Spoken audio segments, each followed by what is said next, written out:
حاتم طائی نے کہا تھا، میں نے 4 علم اختیار کیے اور دنیا کے تمام عالموں سے چھٹکارا پا لیا۔ کسی نے پوچھا وہ 4 علم کون سے ہیں؟ حاتم طائی نے جواب دیا، پہلا یہ کہ میں نے سمجھ لیا کہ جو رزق میری قسمت میں لکھا ہے وہ نہ تو زیادہ ہو سکتا ہے نہ کم، اس لیے زیادہ کی طلب سے بے فکر ہو گیا۔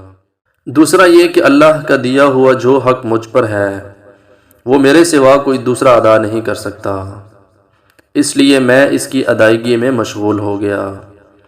تیسرا یہ کہ ایک چیز مجھے ڈھونڈ رہی ہے، میری موت، میں اس سے بھاگ تو سکتا نہیں، لہٰذا اس کے ساتھ سمجھوتا کر لیا۔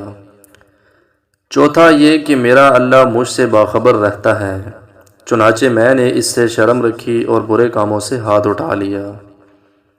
یہ 4 علم زندگی کے لیے اصول اور ایسی مشعل راہ ہیں کہ جس نے انہیں اپنا لیا، زندگی اس کے لیے اتنی آسان اور مطمئن ہو جائے گی کہ دنیا میں کسی نے سوچا بھی نہ ہوگا۔